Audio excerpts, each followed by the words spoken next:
Welcome back to the channel, and today I'm going to show you how to take an SVG file, which is a scalable vector graphic. There are thousands, millions of these on the internet, and you get all sorts of ones. You can very quickly download them. And then I'm going to show you how to take one, and we'll be using this one specifically, which I'll add in the description. But we're going to take it, and inside of Blender, we're going to just turn it into a 3D model, which is extremely easy because it requires no modeling.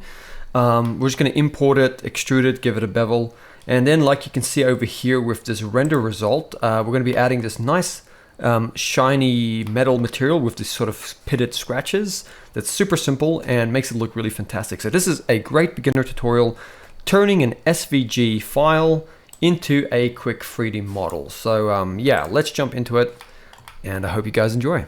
So go ahead and open up a new scene in Blender. I'll be using Blender 4.3, and it's really simple. All you have to do is go to the internet and type in download SVG, but for now I'm going to put a link in the description to this one right over here, as you can see.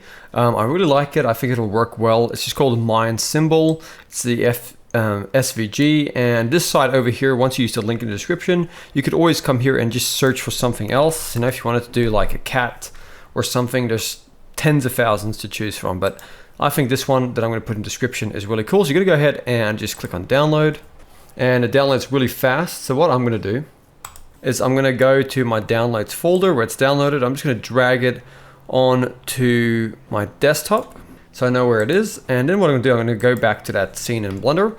Let's just go ahead and select, I guess we'll just leave everything in here just so we have scale reference. We're going to go to File, and then you're just going to go down to Import. And you're going to go over here and you'll see the option here called SVG, Scalable Vector Graphics. So you're going to click on that. And then in this case, it's on my desktop. So I'm going to go ahead and click on it. Here's the SVG. And I'm going to go Import SVG.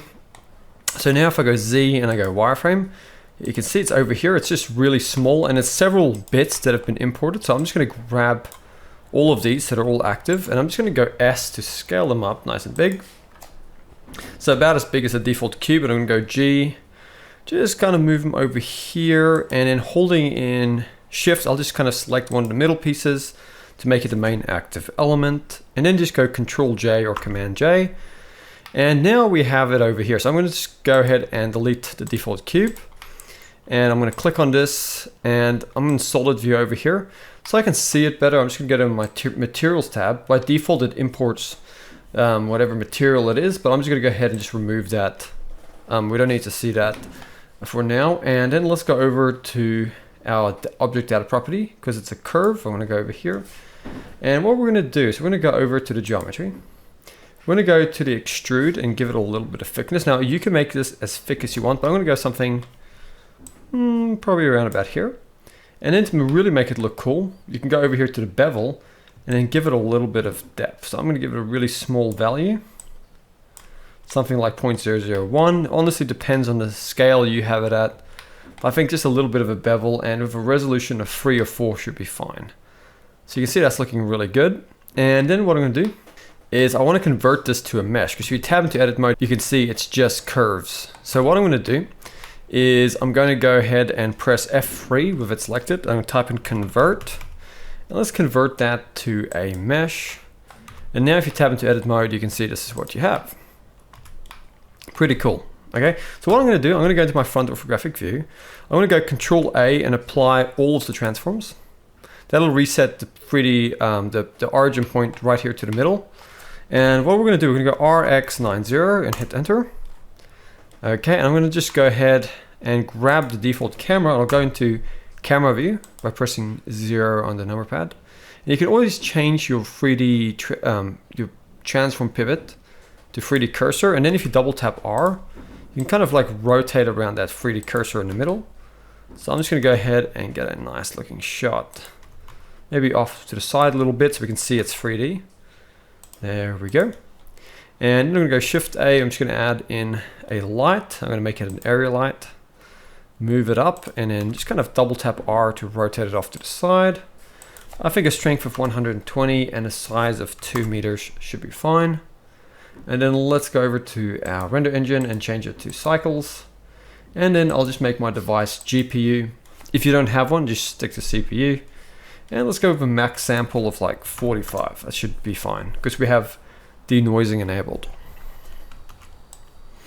So now if you go Z and you go rendered, you should see this. Might just bump the power on that light up to about 150 in this case. Okay, pretty cool. And I'm gonna go Shift D and I might just duplicate that light and have it kind of coming from the back, just to get a bit of rim lighting. And now that's really looking good. So let's select whatever object you've turned into a 3D model. And to make it look really cool, we're gonna go to our materials tab. We're gonna go new and give it a material. I'm gonna call this metal. And it comes here to the metallic, give it a value of 1, and I'll drag the roughness down just a bit. And already that's looking really cool, but I think we can come here to the base color and give it a little bit of a yellowish kind of bronzy tinge just to kind of make it look like gold. But I think something that looks even cooler, and this is really awesome. If you go over to your shading workspace, you drag this up, you can actually go Shift A search and get a noise texture. And then you can go Shift A search and get a ramp. And then you take this color ramp and plug the factor into here. And then you're gonna go Shift A search and get a bump. Grab that bump and then plug the color into the height of that bump node. And you can just connect this bump to the normal of the principled. And then what you do is you come here to the scale and make it 250.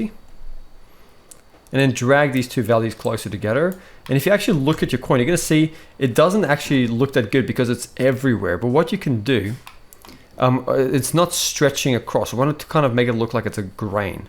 So the way you make it look like a grain is you drag on the vector here and you type in mapping. And you go to the vector mapping. And you drag on the top vector and you just type in texture coordinate. And let's make it generated. And yes, I know you can use the Node Wrangler add-on, but oftentimes I use it and people don't know how I did the shortcut. So for now, I'm just showing you what nodes to add in. If you want to use the Node Wrangler for these two, go ahead and do that. But what we're gonna do is we'll come, for now, let's just actually make our scale something like 30 for now. And then what we're gonna do, we're gonna come here to the scale over here, and let's just make the X like 20. There we go. And already we can kind of see that grain, and let's make the Z 20 as well.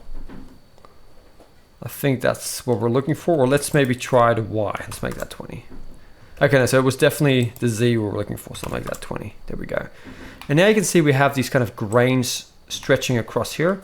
But what you can do, you can come here to the strength of your bump and just drag it down so it's not too intense. And now if you go Z and you go rendered, you can see you kind of have this metal grain coming through. So I'll quickly show you the difference, how much better this looks. Have a look at the grain and then look if I disconnect the normal. Okay, so you see the difference there? Really, really makes it look cool. So you can always readjust your lighting, add as many in from different angles as you want. You know, up to you how you want to do that. But yeah, what I'm going to do now is I'm going to go back to my layout and let's just go ahead and save and let's go render and just render the image to see what it looks like. And there we have it. Looks really, really good. So I hope you have enjoyed this tutorial where we've essentially taken an SVG file off the internet and then turned it into a really cool looking render. I'll see you guys next time and thank you for watching.